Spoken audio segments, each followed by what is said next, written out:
Sometimes it's like playing Goldilocks and the Three Bears. It can be too much, it can be too little. You're looking for what's just right.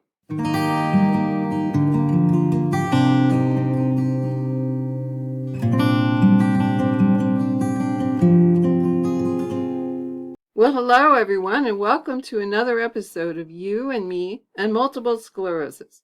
My name is Pam, and I've been living with multiple sclerosis for 38 years. In these last few videos, we've been looking at different medical conditions that go along with having MS or can go along with having MS, and what we might do to manage those conditions so that we can have the best quality of life possible. Today, we're going to look at the effect of blood pressure on multiple sclerosis. And there are several sources we're going to look at today. It's not necessarily the same effect for everyone. And isn't that just like multiple sclerosis, to be so unique and distinctive that not all of us are going to present the same symptoms or have to deal with the same problems? Even though it's all called multiple sclerosis, you sometimes wonder, is it really all the same disease? Well, let's take a look at what I found for us about blood pressure and multiple sclerosis. Okay, well, going out to the National Multiple Sclerosis Society webpage, I found an article called "High Blood Pressure is Common in MS, Says New Study, Learn How to Stay Well." It was published in October of 2020, and what it says is that in a new study of millions of medical records, high blood pressure or hypertension was 25% more common in people with MS compared to those without the disease, for reasons that are currently unclear. And if that isn't familiar to people with MS, most of the reasons for things with MS are unclear, right? But we'll take their word for it. They looked at many, many thousands of people, and people with MS were 25% more likely to have high blood pressure compared to controls without multiple sclerosis. Okay, continuing on, let's look at a website from the Mayo Clinic, what they have to say about high blood pressure or hypertension. By the way, hypertension is just another word for high blood pressure. So hyper, which would mean more than normal, and tension is pressure. So that's where they get that word from. You probably heard it a lot. Uncontrolled high blood pressure can lead to complications, and here are the two that they point out: heart attack or stroke, which they lump together. They say hardening and thickening of the arteries due to high blood pressure or other factors can lead to a heart attack, stroke, or other complications. The other thing they talk about is aneurysm. Increased blood pressure can cause a blood vessel to weaken and bulge, forming an aneurysm, and those are oftentimes deadly, depending on where they are. Certainly aneurysms in the brain can lead to death. Not to say that heart attacks and strokes can't do the same thing. They go on to say that blood pressures higher than 180 over 120 are considered hypertensive emergency or crisis. Bear in mind that normal blood pressure at least used to be 120 over 80. Now they're even wanting it lower than that. But 120 over 80 is a good all-around normal blood pressure. So 180 over 120, that's pretty high.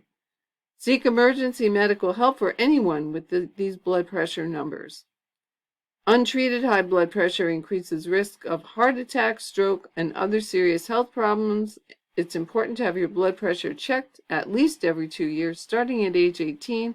Some people need more frequent checks. Certainly those of us with MS, if we see our doctors regularly, our neurologists and our GPs, we do get our blood pressure checked every time we visit the doctor. And then, of course, healthy lifestyle habits are very important for managing high blood pressure, such as not smoking, exercising, and eating well, and they can help prevent and treat high blood pressure. So if you don't already have high blood pressure, these healthy lifestyle habits can keep you from ever getting it. And then they say that some people need medicine to treat high blood pressure. I definitely do not want to go down that road because once you're on medication for anything, and certainly for blood pressure, it's really hard to get back off of it again. So I just don't want to go there in the first place, and I imagine that you agree with me on that. So then going out to the Mayo Clinic website, they have a really good article, 10 Ways to Control High Blood Pressure Without Medication. Just what I was saying, I want to avoid that. I will not read all of it to you, but there are some important pieces that I will. It says if you have high blood pressure, you may wonder if medication is necessary to bring the numbers down, but lifestyle plays a vital role in treating high blood pressure. Controlling blood pressure with a healthy lifestyle might prevent, delay, or reduce the need for medication. Their number one tip is to lose extra pounds and watch your waistline. And that is important, of course, for general health, not to carry extra weight around. They do even get specific here. They tell you what the measurements are for folks to worry about whether they're at risk. Men are at risk if their waist measurement is greater than 40 inches or 102 centimeters, and women are at risk if their waist measurement is greater than 35 inches or 89 centimeters. So you just need to get a tape measure and see if you're close to being at risk, because weight is something we can do something about, right? And they do say that these numbers vary among ethnic groups, but we need to ask our healthcare providers about individually what a healthy waist measurement might be. The next tip that they give is to exercise regularly. Regular physical activity can lower high blood pressure by about 5 to 8 millimeters of mercury. It's important to keep exercising to keep blood pressure from rising again. Aim for at least 30 minutes of moderate physical activity every day. And the exercise can be aerobic, but it can also be strength training. So pick an exercise that you can do and that you enjoy doing and that you will stick with, because just those ways of moving are very, very good for you. Number 3, eat a healthy diet. Okay, I talk about this a lot, but it's so important to eat food that's good and good for you. There's many, many choices out there, but try to stay away from all the convenience foods that come in packages with barcodes, because those don't tend to be as nutritious as fresh fruits and vegetables and whole grains, because all of that has real nutrition in it that helps your body. And you can also get minerals from a multivitamin. The last video that I made, I talked about the supplements that we can be using to keep our vitamins and mineral levels at appropriate levels. And then number 4, reduce salt or sodium in your diet. Now you can substitute potassium, I understand. They do make potassium salts that have a much better effect on your body than the sodium does. Now, as they say here for the tips, read the food labels and see which packaged foods already have an awful lot of sodium in them. You probably want to avoid those. Eat fewer processed foods, as we were just saying, because almost all the processed foods have too much sodium in them. It's part of the make the food taste palatable, because we've taken out a lot of the really good stuff. So just don't go there. Don't add salt at the table. Use herbs or spices to add flavor to food. And then finally, do your own cooking or have someone in the household do the cooking, because you can then control how much salt you add as you're cooking. You don't have to use the amount of salt the recipe calls for. We all know that. You can add less. You may not even miss it, especially if you're getting used to not having salt. Tip number 5 is to limit alcohol. And certainly for those of us with MS, if we are having balance problems, we are already probably limiting our alcohol. We do not want to fall. We don't want to hurt ourselves. So we just tend not to do anything that's going to cause more balance problems than we already have. But they do give us some limits here for people who want to go ahead and have some alcohol with a meal or whatever. But yeah, you might want to just make sure that you know your limits. Number 6 is to quit smoking. There's absolutely no health benefit to smoking. Quite the reverse. Smoking has a bad effect on your blood pressure, actually. It increases your blood pressure. So if you stop smoking, your blood pressure will automatically decrease. You get an easy win there. Now, I'm not minimizing how difficult it can be to stop smoking, but it's probably the best thing you can do for yourself. And if you're not already smoking, don't start. Get a good night's sleep. We've talked about that before, the importance of sleep. The research is coming out more and more, how important that is. Here are some of the hints that they give. Stick to a sleep schedule. So go to bed at the same time, get up at the same time, get your body used to a schedule. Create a restful space. So keep it dark, keep it quiet, and also keep it at a temperature that's right for you. They suggest cool, and for me, that is the right temperature. But others may really need a warmer space to sleep well.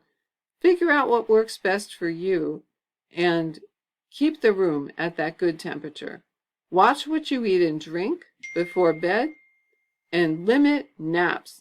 Now, I was told by a couple of my MS doctors that I should nap during the afternoon because that's my low energy time of day. But they're saying that actually could keep you from having good sleep. You need to figure that out for yourself as well. I think for some of us, having naps works just fine. Then the next one is reduce stress. It seems commonsensical that stress and blood pressure should be related. I have read in places that the connection is not all that cut and dried. And okay, I'm not too shocked at that. Nothing seems to be. But anyway, it never hurts for the purposes of having MS to try and keep your stress to the minimum. Now they give some hints here on how you might do that. They say avoid trying to do too much. I think everyone with MS has had to learn what they can reasonably do before they get too fatigued or too stressed. Focus on issues you can control and make plans to solve them. So the things that you really can't control, try your best not to even let that be something you worry about. If you can't get somebody else to take care of it, if it's just beyond everybody's control, just don't make it a problem in your life. It's stress for no reason because you can't do anything about it. Avoid stress triggers. That's important too. It also, to me, it includes people. There are people in this world who just cause stress. At least they cause stress for me. I had people that my friends call them demyelinators, and that is a good name for them because that's what they do. Try to avoid people who make you feel stressed. And then take time to relax. That's different from sleeping. That's just being at peace, being calm, enjoying where you are right now, being content. It is so important. And then finally, practice gratitude. Express that gratitude either to the people that matter, that have made you feel thankful. Pray and express gratitude. It's important to review in your own mind all of the things that you have in your life that you are grateful for, even if life has challenges, and even if your MS is causing you to have kind of a bad day, there's still something to be thankful for. Their next tip is to monitor your blood pressure at home and to get regular checkups. Now, you can get a home monitoring kit for your blood pressure if you find that you need to do that. But the other thing you can do is to just get regular checkups. If your blood pressure is normal even, you want to stay on top of that because it could creep up on you without you even knowing.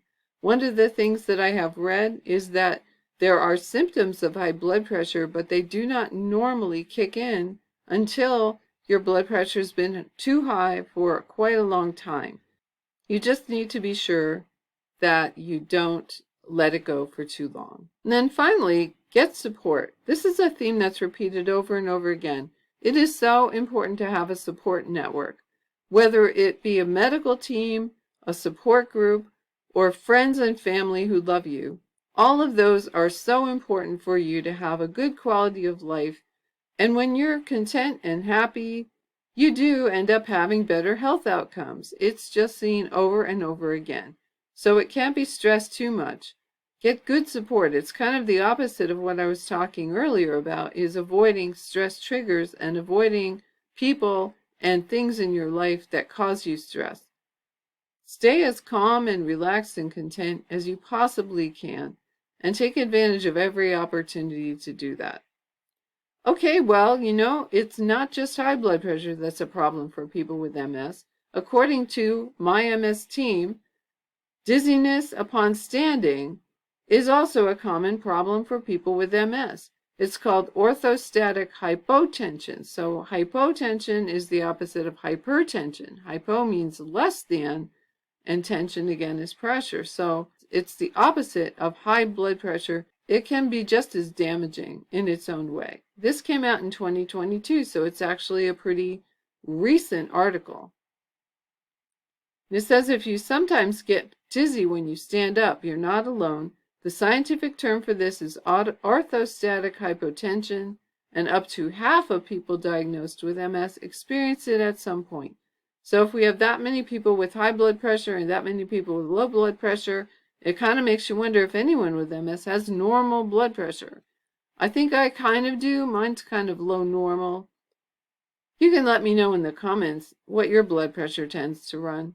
But standing upright is usually what causes the problem. If you go from a seated position to an upright position, dizziness can happen. And it usually only lasts a few seconds, but it's still a sign that your blood pressure is too low because your body is having trouble raising your blood to your brain. So that can increase your risk of falls, as it says here, or indicate a serious cardiovascular symptom that requires urgent treatment.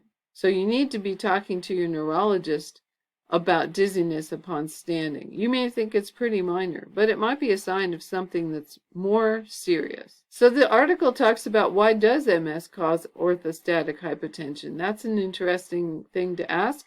So low blood pressure is one variety of autonomic nervous system dysfunction seen in people with MS. The autonomic nervous system is responsible for controlling automatic bodily functions such as blood pressure, heart rate, and digestion. Other MS-related problems with the autonomic nervous system can include sleep problems, bladder problems, gastrointestinal problems, unwarranted sweating, and cardiovascular issues. So a whole laundry list of major issues can be the result of having blood pressure that is too low. And it says here, in MS, autoimmune attacks result in demyelination or damage to the nervous system protective myelin coating. That damage causes symptoms like neuropathy, numbness, and tingling. Some researchers believe that autonomic abnormalities may occur when critical areas of the central nervous system, the brain and spinal cord, become demyelinated. And if you've seen pictures of your brain, you know that you've got these spots, and depending on where those are located, you're going to have certain kinds of issues. When a person stands up, they say, their blood vessels automatically constrict or tighten. This keeps blood pressure high enough to avoid dizziness, lightheadedness, or syncope, which is fainting. The vessels of someone with MS and low blood pressure do not constrict properly. Now, there are other causes, of course. Low blood pressure may occur unrelated to MS. Age counts as one risk factor for this particular type of low blood pressure, which appears more commonly in adults 65 years old or more. And some medications like diuretics, beta blockers, and certain antidepressants also put a person at risk for low blood pressure. In some people, dizziness upon standing occurs immediately after eating a large meal. That type of dizziness is known as postprandial hypotension. Again, these are all things to share with your doctor when you go there because they're not going to probably observe it. You're going to have to let them know. And here are the possible other causes of low blood pressure: Parkinson's disease, thyroid conditions, diabetes or hypoglycemia, heart disease like heart failure or heart attack, dementia, especially Lewy body dementia, and multiple system atrophy.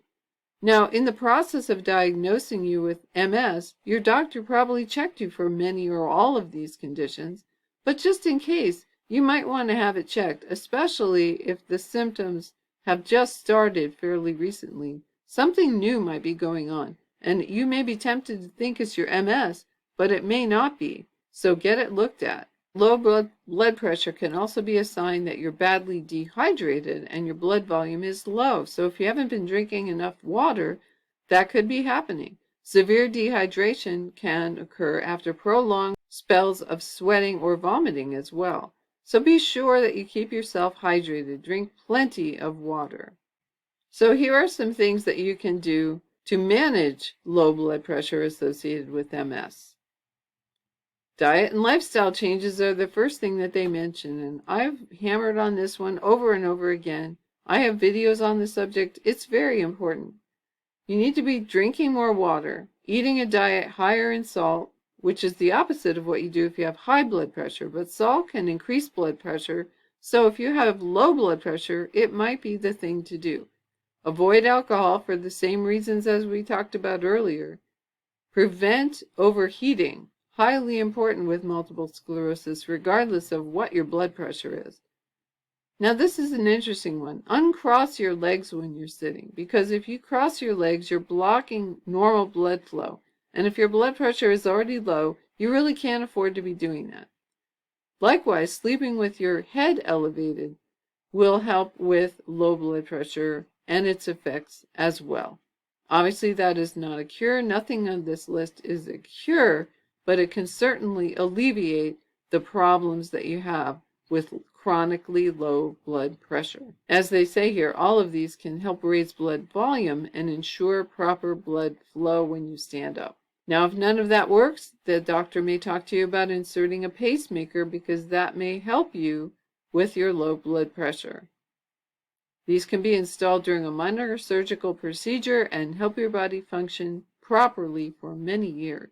And then if that doesn't work, you can look into taking medication, which again, I'm not going to jump on doing that myself, but there are a few medications that can be useful.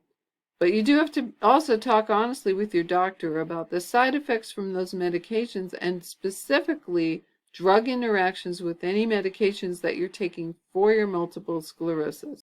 And again, they talk about finding your team because getting that emotional support from people improves your quality of life and definitely makes your symptoms easier to bear. Even get rid of them in some cases if you're feeling content, if you're feeling loved and cared for, if you're able to express love to others, if you have a good medical support team that you trust. You can really make headway just from this. And it's probably the thing that can undo your best efforts if you don't have it. Well, and just so you know, since I'm always talking about how important it is to eat well, good food can actually make a difference to our cardiovascular health. And this video that I thought I'd share with you, as part of this video anyway, is from Dr. Michael Greger and his nutritionfacts.org website. And this video is called Friday Favorites, Benefits of Blueberries for Artery Function. So I'm just going to play you a bit of it to let you know what the research is telling us about how blueberries can have a positive effect on our cardiovascular health. A single serving of blueberries can help mediate the arterial dysfunction induced by smoking a cigarette. They investigated the effect of a single serving of frozen blueberries on young smokers. Smoke a single cigarette, and the ability of your arteries to relax naturally drops 25% within 2 hours. But eat 2 cups of blueberries 100 minutes before, and that same cigarette causes less than half the damage, demonstrating that a single big serving of frozen blueberries could counteract the artery dysfunction induced by smoking. However, of course, it should be noted that blueberry consumption cannot be considered a means of preventing health consequences due to smoking. This can only be realized by stopping smoking, or even better, not smoking in the first place. 2 cups of blueberries is a lot, though. Yeah, you could easily chug those down in a smoothie, but what's like the minimum dose? We didn't know until a group of British researchers decided to put it to the test. To enable them to do a double-blind study, they had to create a placebo-controlled fake blueberry drink, so they used a freeze-dried wild blueberry powder to give people the equivalent of 3/4 of a cup of fresh blueberries, 1.5 cups, 1 3/4, about 3 cups, or 4 cups. They concluded blueberry intake acutely improves artery function in an intake-dependent manner. Okay, so what's the optimal intake? After the placebo, nothing happens. But after eating 1 3/4 cups worth of blueberries, a big spike in artery function improvement within just 1 hour of consumption. And that seems to be where the effect maxes out. less than a cup is good, but between 1 and 2 cups seems better, with no benefit going beyond that in a single meal. Can you cook them? Like what if you put them in a blueberry pie or something? The same remarkable improvement in artery function baked into a bun, just spiking an hour later since solid food passes more slowly through your stomach. And then if you eat blueberries week after week, you get chronic benefits too, in terms of reduced artery stiffness and a boost in your natural killer cells, which are one of your body's natural first lines of defense against viral infections and cancer. So if you do nothing else, you might want to look at eating more fresh blueberries, because it does seem from this and many other research papers that blueberries have a positive effect on health in general, and gut health, and blood pressure, and cardiovascular health. Who can say what else it might help? And if they taste good too. So there shouldn't be any real problem putting blueberries in your diet. Well, there you have it. I've just given you a little bit of a taste of the effect of multiple sclerosis on blood pressure, or at least the kinds of blood pressure issues that are common when you have multiple sclerosis. And I'd be curious to know, do you deal with high blood pressure, low blood pressure, or are you one of that apparent minority that has normal blood pressure? Let me know in the comments. Well, that's all for today. I'll just say once again, I'd like you to have a really good day and take really good care of yourself. I'm going to see you again in my next video.